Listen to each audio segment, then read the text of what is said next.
This portion of New Day Northwest is sponsored by Seattle Restaurant Week.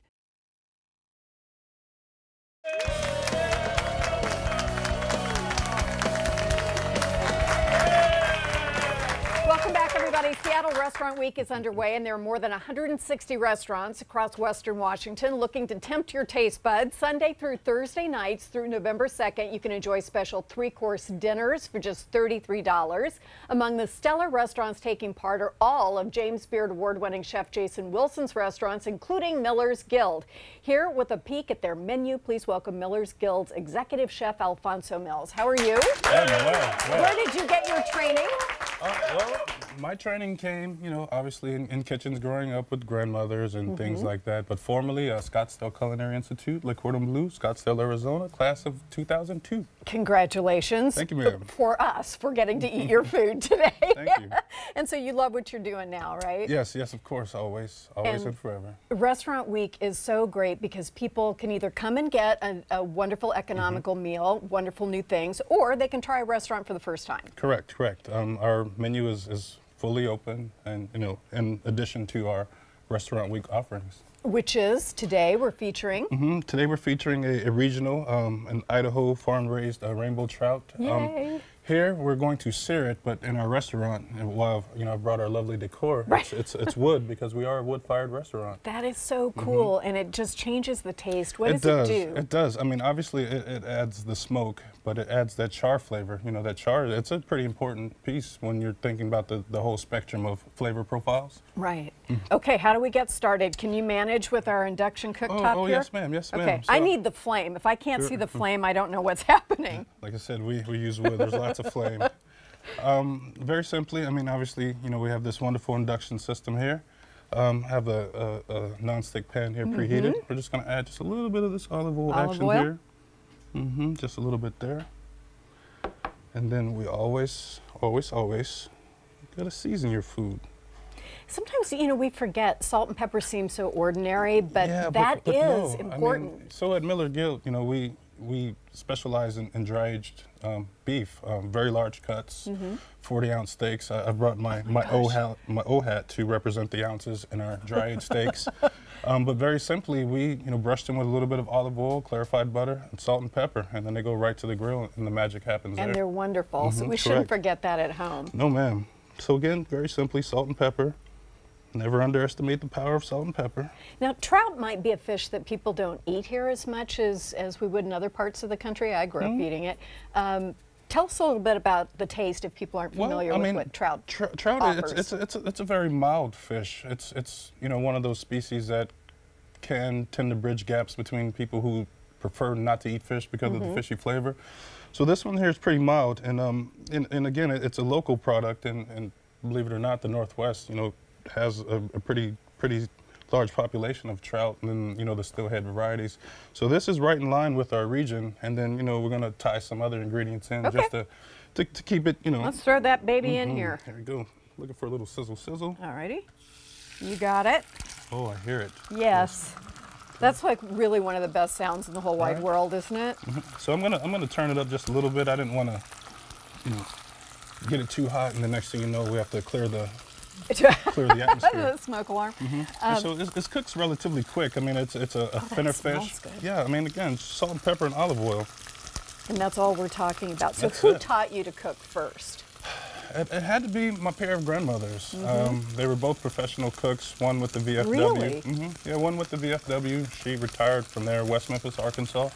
And then my other was a dietitian towards the end of her career days. And obviously, growing up in the South, everything just evolved around food. It was just food and kitchen. As it should. The kitchens were never large enough, so some people had to take, an audience in another room and just hear about what's happening. So how do we know, I know with some fish how we tell when it's done. With trout, how do you figure this out? Well, again, with trout and most fish, once you get that, that opaque, finish throughout the flesh, I mean, you're pretty good to go. Trout, like a lot of other fish, you can, prepare it undercooked to some people's preference, but me, I like to go ahead and cook my trout through and through. Right. And obviously this is a whole fish, which, for me, when I design this dish, you know, it has a bit of a nostalgia. I mean, you know, growing up and just fishing in the creek, and you know, there's who knows how to fillet a fish back then. We just, I was so gracious to remove the head just for. Thank you. You'd be so delicate about it, as though it were not a fish to begin with. And so what I've done with this trout, so I've seasoned it, and I brushed it with a little olive oil in advance, just so you didn't come out and see an ashy fish. But we score the skin. I was just noticing that. Does that help it cook faster? Or well, cook that more also, but so with the skin, once it starts to heat, the skin itself will contract on itself, and you might end up with a misshaped fish or something like that. So, or smaller, it appears smaller than it actually is. So you score the skin, and then once the skin starts to contract, it will leave the flesh pieces where they are, and then the skin itself can contract and not deform your fish. I happen to really like trout. I grew up fishing with my grandpa, and it's just unbelievable. The skin is the best part, so you don't want to miss that. I was very firm on that. It's like, oh, should we serve it with the skin or without? No. Yeah. No. Thank you. No, we will leave serve it. the skin. And again, I'm emulating a fire-fed grill here with this wonderful induction piece here. But again, at the restaurant, you're going to get that char. You're going to get some smoke from the drippings and everything else that goes on there. It's just a whole nother element. It is. It's a whole other thing, isn't it, cooking that way? How do you keep the fire even and keep it going? Rocket science. Rocket science. Yeah. I won't even ask. What else have we got here? So here we have, and again to keep in touch with our nature, with our fire fed, we have a charred poblano polenta.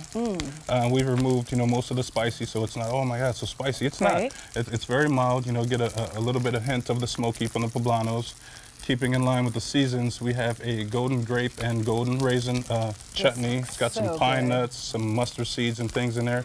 It's got a little booze. I'm going to dive right in there now that you've said that. What's this? This is a chervil and basil oil, just because it's good. And, just because it's good. Just because it's good. And it actually, adds a bit of vibrance to the plate itself. So I'm hearing my fish whisper. It's telling me that it's ready to be flipped. Ready to go? So if people have not been to Miller's Guild before, what can they expect? They can expect fire. Yep. Yes. And they can also expect, some craft cooking. We tend to keep it, I don't want to say rustic, but we do focus on, larger portions or for instance, our carrot dish. Right. They're whole baby carrots. We're not going to slice them and chop them up, and, we're going to serve them nice and whole, our fish nice and whole. Our dry-aged steaks, they're all bone in. I mean, like again, upwards of 40 ounces or more. So those are big. Yeah.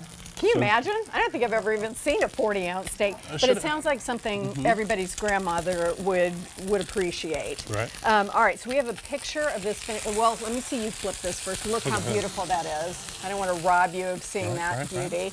Let's see the picture of the finished dish. Look at this. Okay. Look at that.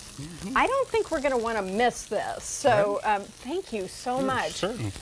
And then, quickly to just a plate if you like. Yeah, so, you plate while I tell people this, and then we'll take a look. Can we do that? Yes, ma'am. Love it. Okay, again, Seattle Restaurant Week runs, why am I having trouble speaking today? Seattle Restaurant Week, or Westrant Week, whichever one you want, runs Sundays through Thursdays, now through November 2nd. All participating restaurants offer special 3-course dinners for $33, and many also have special 2-course lunches for just $18. Please note these prices are not available on Fridays, Saturdays, or Sunday brunch, but that leaves you the whole rest of the week. So you can visit Seattle Restaurant Week's website, srw.seattletimes.com, and we will also give you the links at New Day's homepage, but what you can't get is to get to smell this right now.